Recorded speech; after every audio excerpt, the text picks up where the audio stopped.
Hello friends, welcome to Mu Lessons. So this is another uses of vector calculus. So we will deal with these two theorems and its numerical part and most of its applications. So these two theorems are named as Green's theorem and Stoke's theorem.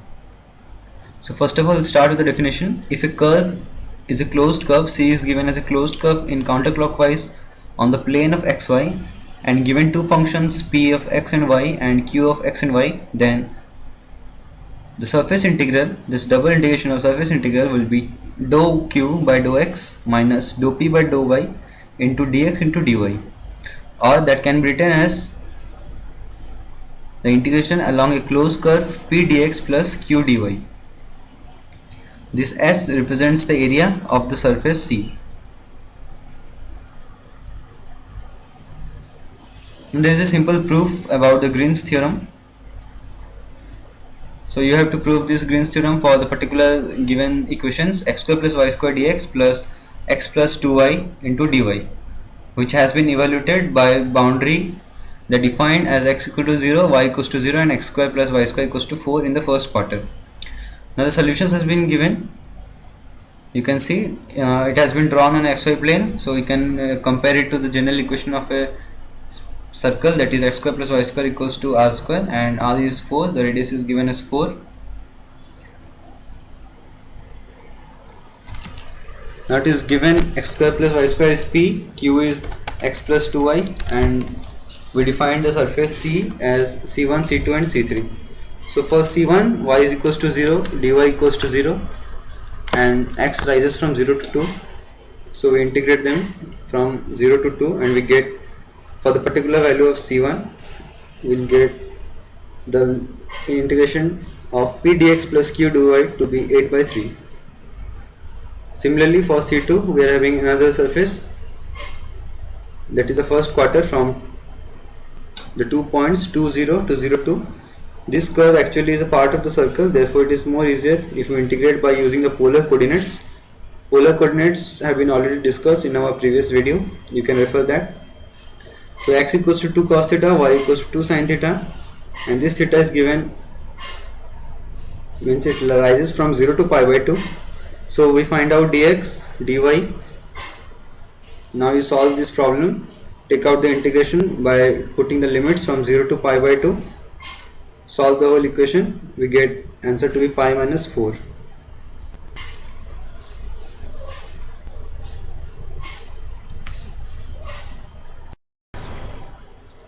So for the next curve, for C3, x is given as 0, dx will be hence 0, and the limit of y rises from 0 to 2. So we find the line integrations for f p dx plus q dy. You solve the whole problem, we get minus 4. So now just add them for all the three surfaces, 8 by 3 for the first C1 plus pi minus 4 for the second C2, and for C3 it is minus 4, so we get it as pi minus 16 by 3. Now we evaluate the surface double integral for qx by dou x minus qp by dou y dx dy, where dou q by dou x will be 1 and dou p by dou y will be 2y, as we have considered previously. Again, because it's a part of a circle, we shall integrate by using the polar coordinates, because this use of polar coordinates make our work simpler. So by using this polar coordinate of plane, we have x equals to r cos theta and y equals to r sin theta. R rises from 0 to 2 and theta rises from 0 to pi by 2, and ds is given as r dr d theta. So we find by putting the two integration limits from r equal to 0 to 2 and theta equal to 0 to pi by 2, we solve them and we get the same value as pi minus 16 by 3.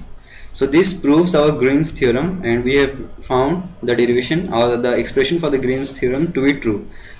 By taking an example, it has become very easy to get the results, and the results came to be same.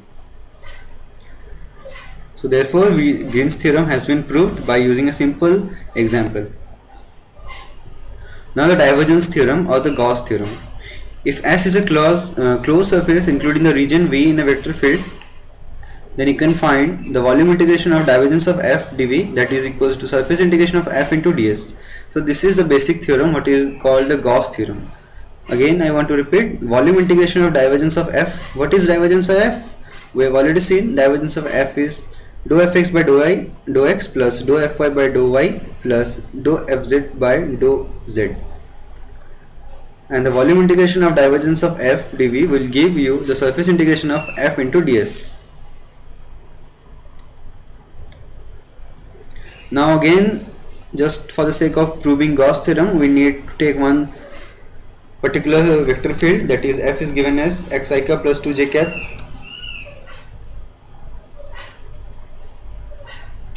plus z square k in the region bounded by plane, that is z equals to 0, z equals to 4 and x equal to 0, y equals to 0, and the part of a circle x square plus y square equals to 4 in the first octant. So this is the diagram or the figure drawn by considering the particular question. Now for this problem, the regions to be integrated, there are 5 regions from z equals to 0, z equals to 4. You can see from the diagram we will get 5 regions. To prove this Gauss theorem, first we have to evaluate the volume integral of divergence of f dv, and then we have to find the surface integration of f dot ds. The answer should be same, and hence it should prove the Gauss theorem. So first of all, we will evaluate the volume integral of divergence of f. F is given xi cap plus 2j cap plus z square k. Divergence of f hence will be dou by dou x of x plus dou by dou y of 2 plus dou by dou z of z square. So it comes to be 1 plus 2z. Also we will find the volume integral for 1 plus 2z into dv. The part is a region of a cylinder, so we need to integrate by using the polar coordinates. Now you are quite clear from the previous few videos about the polar coordinates of cylinder. X is given as rho cos theta or cos phi, y is given as rho sin phi, and z is z, that is the same axis because the cylinder is parallel to that axis. Now dv is rho, d rho, d phi and dz. In this case there are 3 arguments, rho, phi and z, that changes from 0 to 2, 0 to pi by 2 and 0 to 4 respectively. So we find the integration values, the volume integration, that comes to be 20 pi. Now next we have to evaluate surface integration of f dot ds, taking the 5 surfaces. First of all we will take the surface 1, S1, put the values, find the surface. Already we have seen these types of examples including f dot n ds. How to find this n we have already seen. Now for S2 similarly we will find out. Similarly we will solve till we get for S3 and S4 and S5, then we have to sum them up, and that should be x equals to 20 pi. Now for the part of S5 there are various types of figures. Now for the part of S5 we come with this curve x square plus y square equals to 4, and ds will be rho, d phi and dz. So we will to find the nabla of S5, gradient of S5, that is 2x I cap plus 2y j cap, and gradient of the modulus will be 4. So the n vector or the unit vector giving the direction will be half x I cap plus y j cap. Now as we are dealing with a cylinder, we should use polar coordinate. By using the polar coordinate we have to integrate them, and we get it as 16 plus 4 pi. Now we add for all the values for the 5 surfaces, and we get the net value of summation of f dot ds, that is equals to 20 pi. Hence RHS and LHS are solved. So Gauss theorem has been proved by this formula. So you can go through these types of more examples from the books, and you can find it quite easier after solving a lot of questions. Now the third is the Stokes theorem. It says that if f is a vector field of an open surface S and the boundary of the surface S is a closed curve C, therefore this is the expression for the Stokes theorem. The surface integral for curl of f ds will be closed integral of f dot dr. Now already these are some of the uses of vector calculus which we are implementing in these theorems. Curl of f means the matrix form, you need to write the values. This is the curl of f. So this time also we have to prove this Stokes theorem. We take the surface S to be a combination of part of the cylinder, and that is given as x square plus y square is equals to 9, and that lies between z equals to 0 to z equals to 4. A half of a circle with radius 3 that lies from z4 to and the plane z equals to 0. So if f is given as zi cap plus xy j cap and zk k cap, then we need to prove this Stokes theorem. So first of all, we will draw the surface. We will deal how the surface looks like.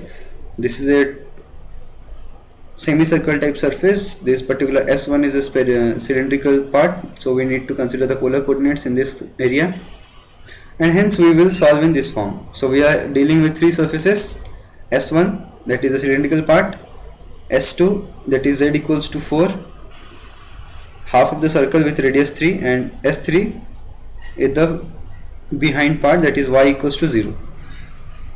You can see this is a dotted line, that is the part behind it. So we can also make the pieces of curve C as C1 and C2, that is the perimeter of half circle with radius 3 and the straight line from these 2 points. Then let us choose to evaluate first the surface integral of curl of f dot ds. So we are having f, we will find the curl of f. Simply we will take the matrix, calculate the determinant, we will get the curl of f. Already these parts, about basic parts about the curl of f, divergence of f, have been covered in the vector calculus part at level 2. Now by integrating each part of the surface, we will get s1 equals to x square plus y square equals to 9, and grad of s1 will be 2x I cap plus 2y j cap. So similarly we will get the modulus, we will get it as 6.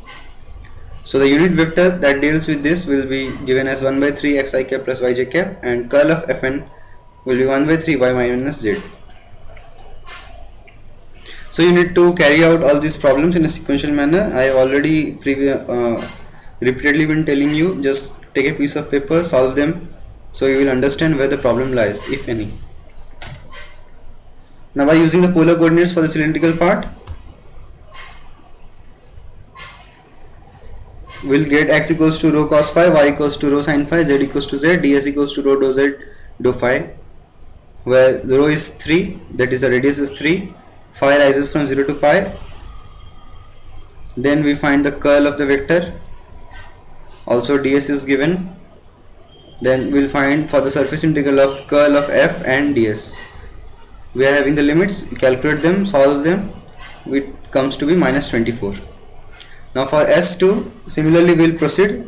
This time we will deal with the polar coordinate of a plane, that is y equals to r sin theta, x equals to r cos theta. Then ds will be r dr d theta. We will find the curl of f for part S2. Similarly for S3 also. For part of S3 it is quite easy. So we got it as for S3 it is 24. So by summing it up, all the curl of the f dot ds comes up to be 18. Now we need to evaluate the closed surface of f dot dr for each piece of curve. C1 is a half of the circle, therefore the integration of C1 will be more easier if we use the polar coordinates for the plane with radius r equals to 3. That is given as x r cos that is r cos theta. Instead of r cos theta you can write 3 cos theta because 3 is the radius. Similarly y equals to 3 sin theta. Find the value of f, put it the value dr. Now from here you can find out the closed curve integration of f dot dr. Now when you find the f dot dr, it is 18. Then for similarly for C2 curve you need to find, then add all the parts of curve C1 and C2, that comes to 18. So already we have shown that surface integral of curl of f dot ds is closed integral of f dot dr. So hence this proves the Stokes theorem. Now the question is where to use this Green's theorem, Gauss theorem and Stokes theorem after dealing with such number of 50 slides and this video. So this has many applications whenever you study physics of semiconductor devices or electromagnetic fields and inductions and higher engineering physics, these theorems will come into play in those parts. So I hope you will follow this video and you will be able to solve the next time. Thank you.